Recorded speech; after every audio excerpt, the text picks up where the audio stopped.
ang bayan. Ang bayan ko sinilangan. Ako ngayon nagbabalik. Las Pilipinas. Isang karangalan na sila ay pamilya. Mahal kong Maria Clara. Sandali na lamang at tayo magkikita na. Mahuli na atak sa alsado Kapitan Tiago. Well, may lilisan na.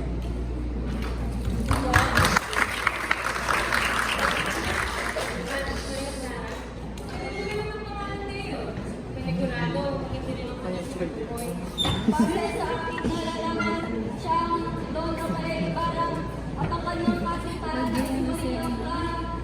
Sa sino mo makilala ng isang ganito? Oo, gusto pinag-favorite picture namin. Yung mga characters na ulit natin. At kaya mo gusto kayo maligay. Baka makalimutan ka sa akin.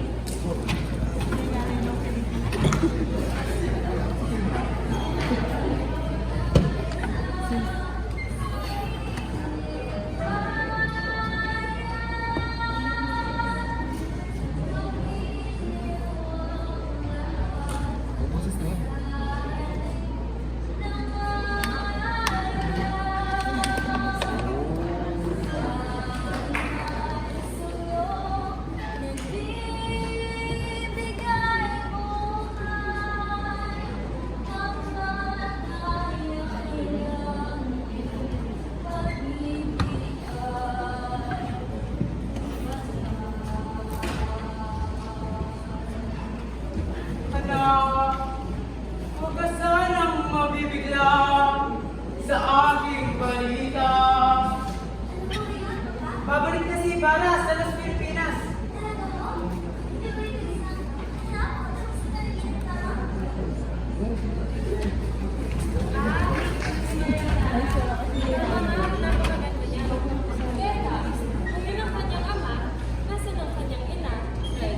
Si Pia Alba ang kanyang ina.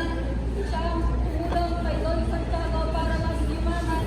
Ngunit namatay siya sa panganganak kay Maria Clara. Nakakalungkot naman. Ang hirap siguro mawalan ng isang ina. Kaya nga, no, hindi ko sabi na Bulo na lang kung pinayaan tayo na isang mapagmahal na ina at si Lola. may parating.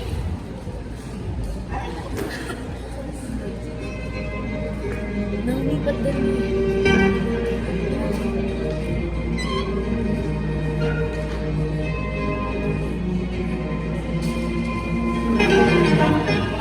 Tiago, hindi pa naman. Wala naman itong pinagkaiba sa aking lahat. Padre, marami na pupunta ng mga India sa aking parokya. Ikaw ba, Padre? Hindi mo marating. Marami sa mga Indio ang masma. Reverensya, hindi niyo ba batiin? Tayo ay nasa bahay ng isang Indio. Baka magdamdam sa Kapitan Tiago. Magandang ipinagpalagay ni Tiago na siya hindi isang Indio. Inuulit ko, nada pwede pensar na nasa los Indios, mga walang mundo. Mga Ginoo, kinagagalak kong ipakilala sa inyo ang dahilan ng pagsasalaw ito, ang anak ng nasira kong kaibigan, na si Don Crisostomo Ibarra. Buenos noches, amigos. Sa mga kura ng aking bayan at sa madalig na kaibigan ng aking ama. Patawarin niyo po sana ako sa aking pagkakamit sa salita. Hindi ka nagkakamali. Ako nga si Padre Damas. Ngunit kayo ay hindi mo naging matalik na kaibigan ng iyong ama.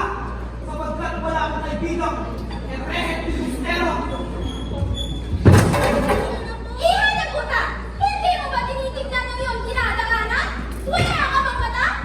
Baba! Estúpida! Tata! Nalimhasa! Isa kang Indio! Oh,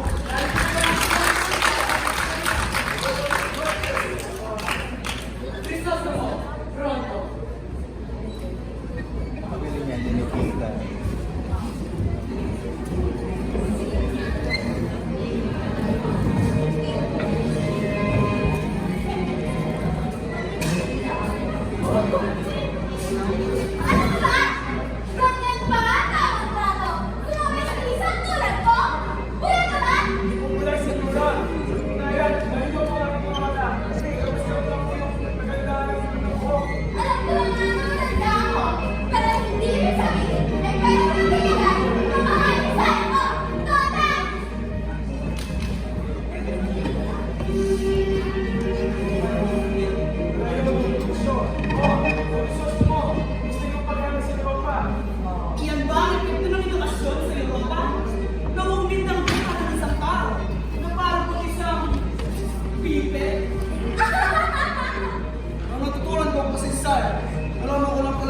o pagkabilanggo ng isang bansa, ang nagdidikta ng prosperidad o progresa, sa ganaan o pag-iigos ito. Yan lamang ang iyong matutunan. Kung mayro'y isang ang bulang na hangal, sinasayang mo na ang mga pagpapaaral sa iyo ng ama mong Enrique Filibustero. Alto, nilalapasok ko ng pag-uusap. Hindi ginagawa ng mga namin mga ama. Well, napalilisan na. Ngunit kung malating na si Maria Clara, Pupunta ko na po siya kung gusto ko ba. Mag-isabi. nakita niyo ba yun? Nakita niyo? Kanya pa ba sa sandilo mo pag-aaralan ninyo kapag may pumaraon din ng Europa? Mga walang modo!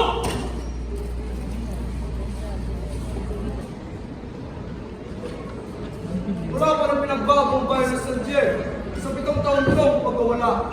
Mga naging kaibigan ko ng iyong ama. Kung ganon, batid mo po ba kung paano namatay ang aking ama? Hindi wala. Alam mo na gusto ko kung siya siya namatay, hindi ba? Hindi ko din po alam. Wala ba natin sabi siya na sa bilang buwan siya namatay? Sa bilang buwan? Sino po namatay sa bilang buwan? Hindi ba ba? Bakit niya po nalalaman? Kasi siya ang gusto sa sumo. Kaya ba naman ang ama, kung hindi siya yung magkakaway. Pero isang artilero na umawag sa mga batang nasa sa kanya, kamalasan, naghilang yung ama.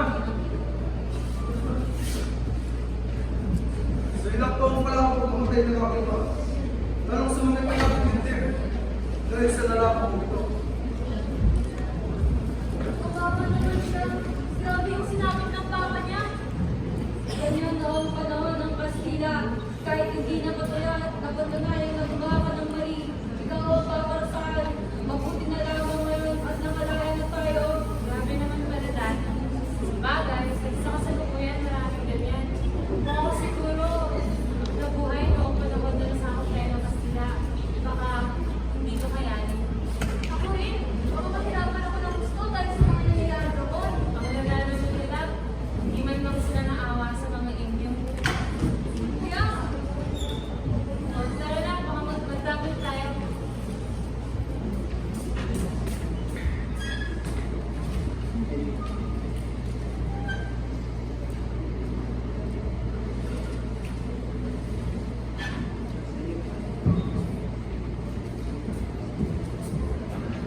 Clarita, sa palagay ko mas maganda lumipat ka na sa Malabon.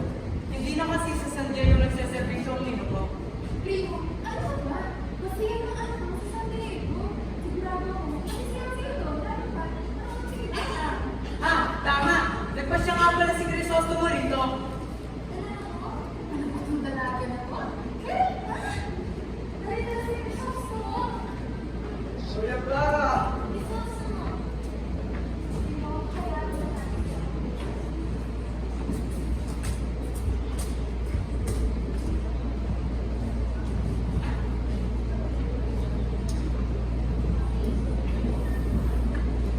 Maria, ano nakapatay mo? Hindi mo lang ba papamistay sa ilang taon kong pagkawala?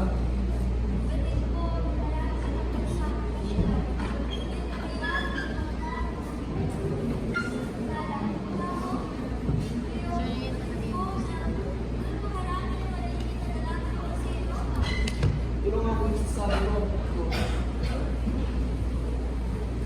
Tumingin ka sa aking mga mata at hindi mo na kailangan pa magtanong ng paulit-ulit. Ikaw lang ang iniibig. Sila marami, oo, pero maaari ba malimutan ang pinakamarigit sa lahat ng mga talaga? Paano ka malilimutan? Kasama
ito para sa iyo.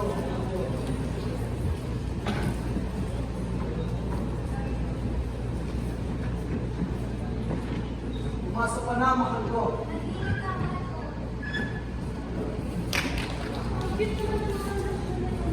At bakit alam mo lang tungkol sa mga ganyan? Bata pa tayo ha.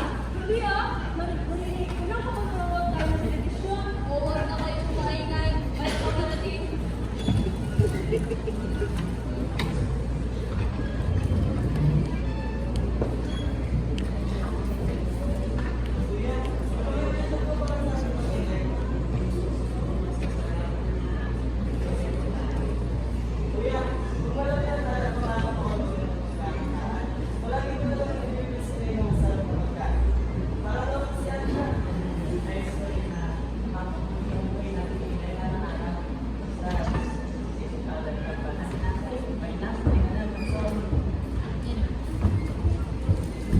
Magkapatid ba sila? Oo, sila sa Crispin at Basilio, ang anak ni Sisa, magkapatid din sila, ngunit magmahal tayo sa kanila, napakahirap ng dinaranas nila. Bakit? Ano bang nangyari sa kanila? No spoiler, makikita niyo din maya-maya kung anong mangyayari. Siguro, kapatid ko si Crispin ay madadalian ako kasi mabait siya. Makakaawa ka na siya eh. Ay, paparating. Dahil matutulog ng mga anak ko.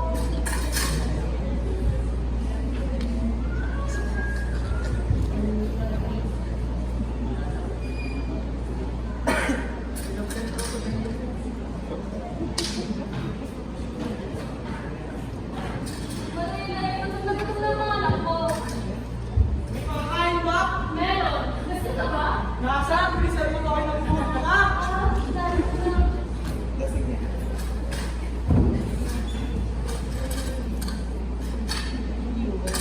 Teka, ano to? Pagkain sa mga animal? Wala na natira.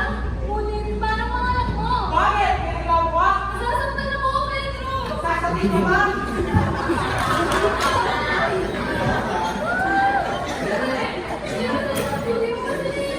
Iutusan mo ba ako? Alis ako kung kailan gusto. Pedro!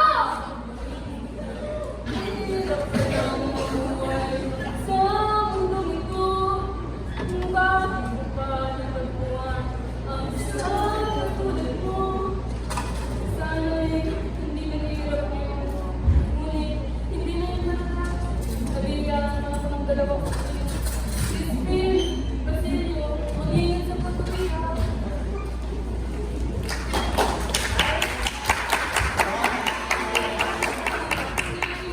Si Pedro, ang asawa ni Sisa, ngunit siya ay napapag-usap. Hindi siya makakapasawa at ama ni Crispin at Basilio. Sana pala, hindi na siya nag-asawa. Naalala ko tuloy yung mga kaklase ko. Balik silang hanap ko na kinakitikin nila sila magiging boyfriend or girlfriend. Pero sa huli naman, sasaktan lang din nila. Kaya nga eh, pinapakulo ni Pedro ang buko na pagsama ng kanyang ugali. Dahil paparating.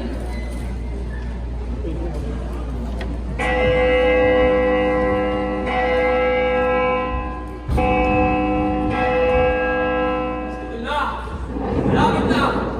Isang linting na pumatay sa mga tao at susunog sa mga bahay. Ibig ba netong magkaroon ng dilubyo? Abay, oo! Siyang nalahanan sa atin lahat, sa iyo at sa akin. 10 taon ko nang tinutukay sa mga bawat tao nagdanakan. Ngunit ang paghuli ng kidlat, manalayos. Ngunit pinagtawanan lamang ako ng mga tao walang galang at sa halip na sila ay magputok ng mga kwitis.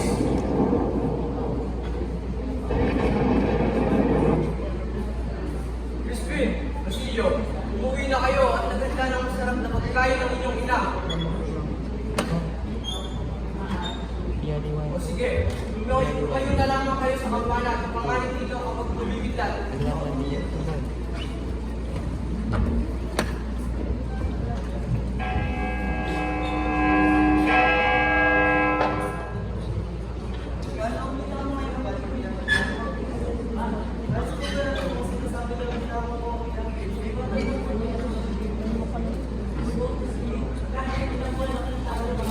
Wala akong pamahal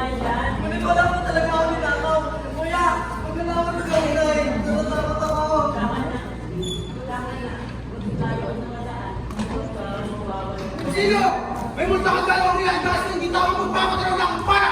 Pag ikaw respect, hindi ka maaari ko yan, hindi sinasawa yung mga nila ako. Ay, wala ko talaga kami. At talaga, kasi sinungaling ka ba? Kailan mo, hindi ka wala na sa'yo ng kaya ka.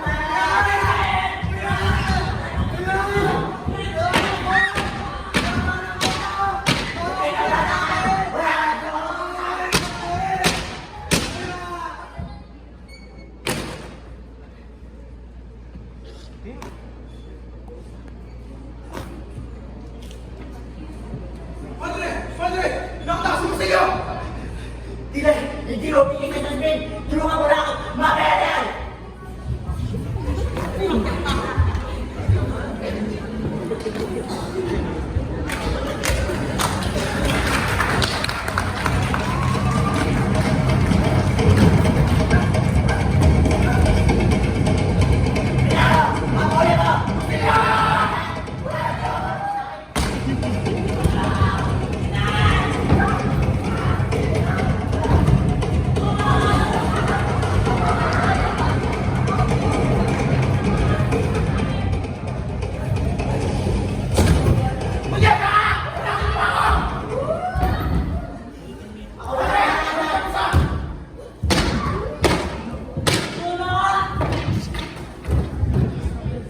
Pag kailangan ito, ipalaw ko yung meron niya! Tayo! Wala na yan! Hindi ka talaga nagkakala! Kung nagkakala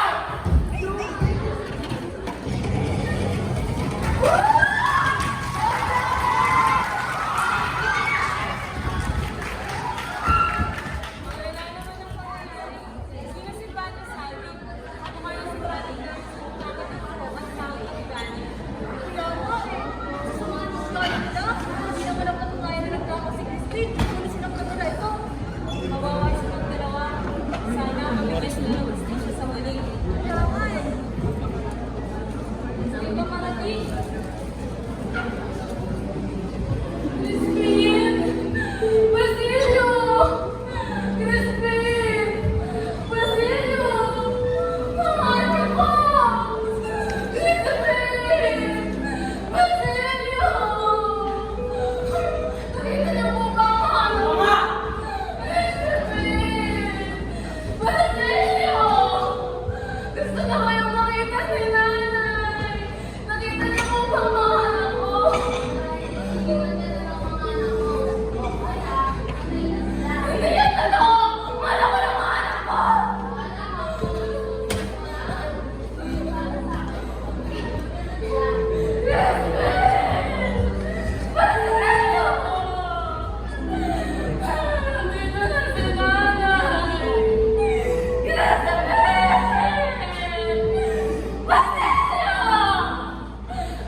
Bayaw mo!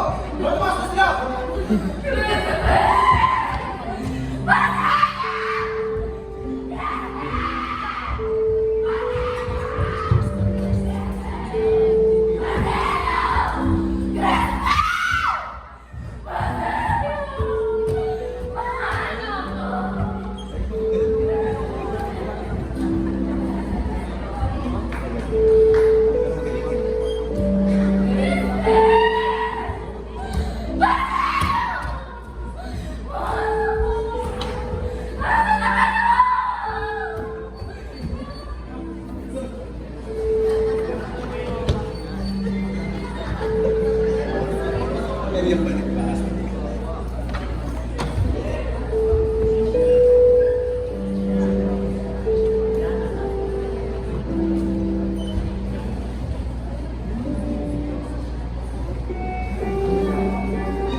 Habang ako'y nasa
akin ang bahay na yan!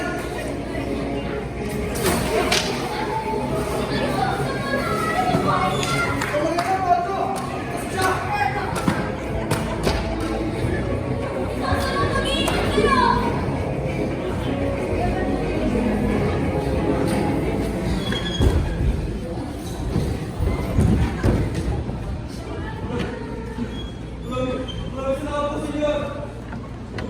Ito po po sa inyo. Wala naman! Ilyas! Isusukurin na rin sa mga natatakot ako. Nakakatawa. Gusto ko lang mamasyal. Makakasulungan ng pagbuhaya. Nakakasulit na lang. Teka, sinisir niya. Ang bago niya naman. Kaya nga, direktor, gusto na ako sa kanya. Dito na kayo, may pamarating.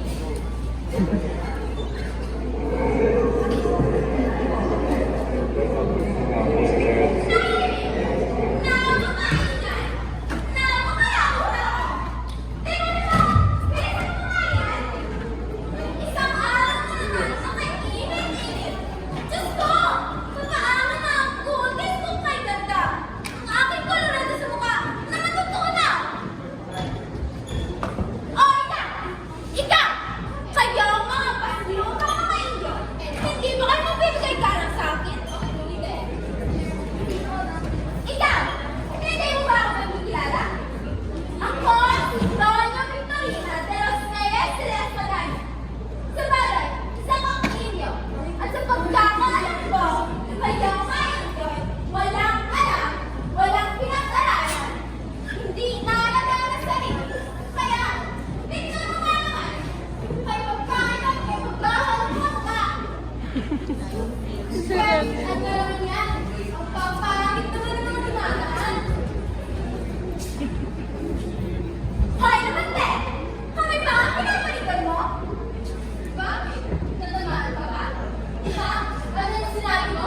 Lavandera? Simulat na dyan ko ng pulang buhok? O baka naman gusto mo? Slam sa inyo ba? Hoy! Matanda mo ang kukulang! Kung makapagsalita ka, akala mo kung sino ka maganda! Tignan mo nga! Pati mo nalabas ko, ginagaya mo! Ingintera!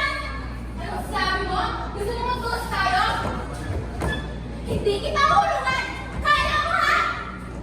Walang yak ang utas niya!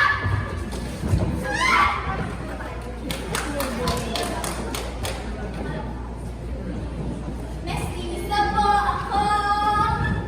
Mali ka dyan sa inaakala mo! Espadanya po ako! Di ako inyo! Lalong di ko walang ni konsolasyon!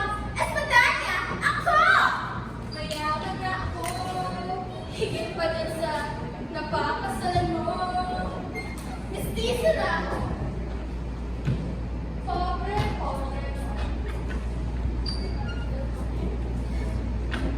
Ito ang kakandaan mo. Bakit? Di ako India, mestiza na ako. Di ako bakit, magkanda na ako. Hindi ko na masigay. Dahil, aluloy, ang kulang na bandera. Kasama ng Perry Costor. India nag-aas ng mestiza. Mangungutang. Madami ko yung pet. Ano? Kasama ng Pelagton.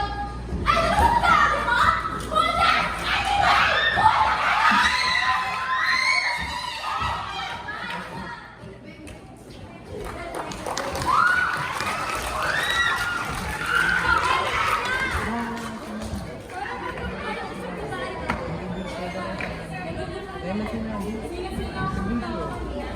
Halina at ipakilala ko sila sa inyo. Doña Victorina de los Reyes de Magdalena, ang isang mestiza na mag-asawang isang mayaman na doktor. Este ng bawang daw na doktor. Sunod si Doña Alcalacion, ang puno-puno. Isang guardian civil. Siya ang kaaway ni Doña Victorina, asawa ni Alvarez. Dali, lagi siyang labandera at simula ng pangasawa niya si Alvarez, umalas ang kanyang buhay. Si Don Tiburcio naman ang kanyang natasan noong maging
mundo sa Bulacan.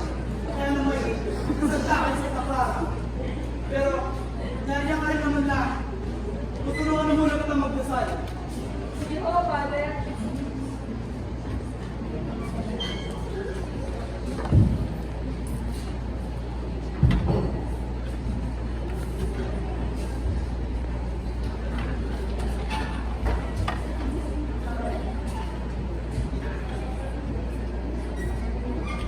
Aking Ginoo, patawarin sana ako sa aking gagawin. Ano po ang hindi ginagawa, Father? Kasi sumusunod na ka natin, di ba? Ay, hindi po sa ganito paraan! Tumahimik ka! Di ba yung gusto mo mayakin? Hindi po! Wag! Wag! Tumigil na po kayo! Tumahimik ka! Gusto mo ba mayakin, di ba? Tumigil na po kayo!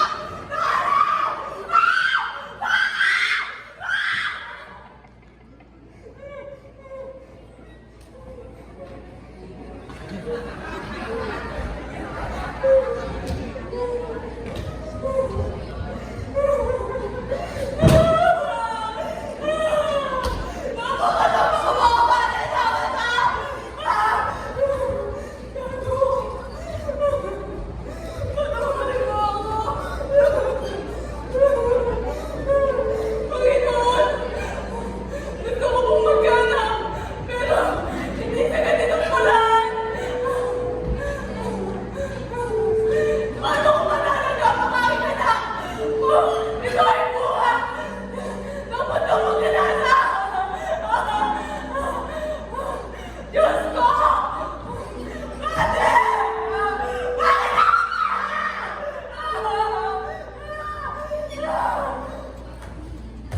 Nawawalan naman daw naman nila yung Clara. Hinahasa pala siya, kaya nabuos na yung Clara. Ano daw para ang kasalanan ko sa Clara? Bakit na daw? Ano ka daw ng ipag-ibig? Kapakasalanan ko sila gusto. Hindi ba hindi ko maaaring hindi ang kasalanan? Oo, hindi ko na siya maaaring pinigil. Dahil diba, pag isa lang gusto niya, tignan niya na lamang ang susunod na nangyayari.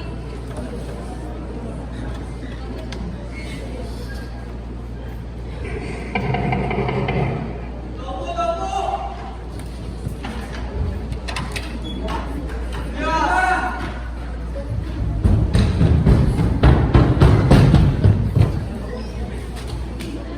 Senyor! Senyor! Ito sa inyo ang sabihin. Kumusta sa mga ito? Ano ibig sabihin? Hindi ko gaganap. Kayo mo palalabas ito sa ngunit to. Ulit sila ako alam. Sinunod ko ka na ito, Senyor. Ano ba ang dapat kong gawin? Hindi ka hindi na ako magpelas. Sunugin ang mga ito. Magtungo kayo kahit saan, yung hindi nila kayo masusundan. Alam ko mayroon kung basta-basta na lang ang sa bahay na ito. Ngunit wala na kong ibang paraan. Maraming salamat. Kaibigan.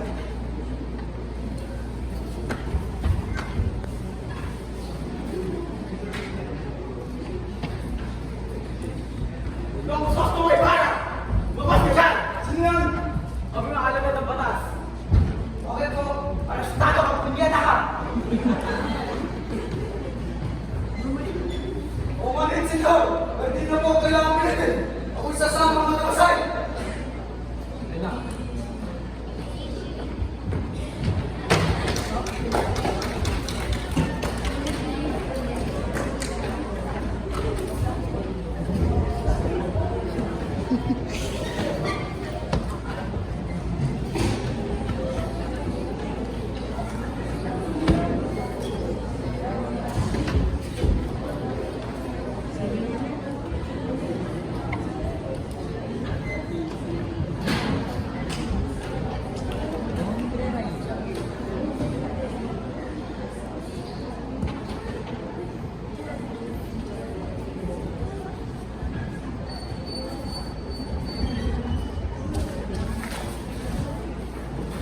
Hoy! Sino ka? Pumasok dyan! Ingay!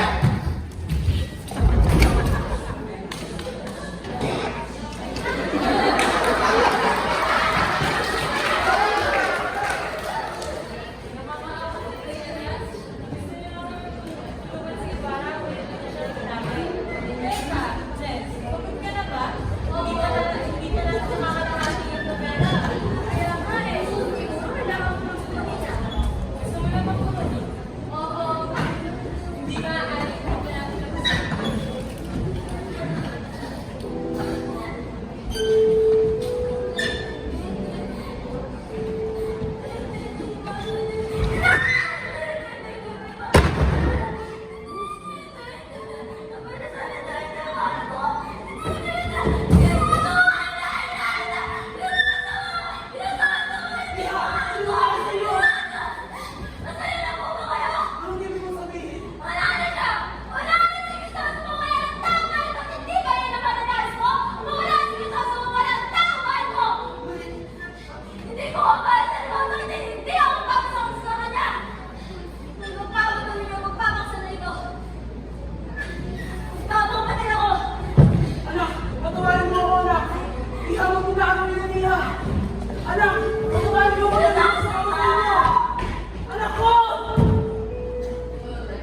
Maria Clara ay patay na.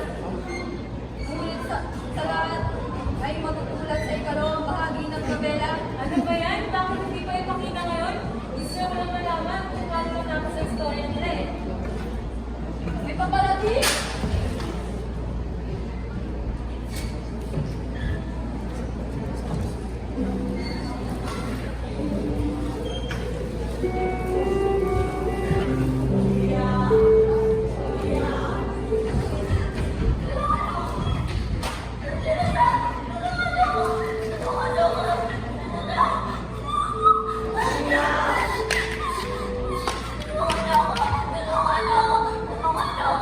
Maria! Nasaan ka na, Maria? Naawa-awa nila. Bakit mo pinapahirapan ang sarili mo? Andito lang anak ko. Akala mo ba, magkakatakas ka sa akin? Ako, ang pura ng San Diego?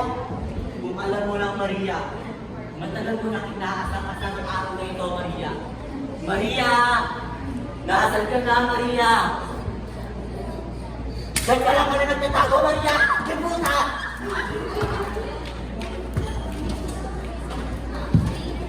Akala mo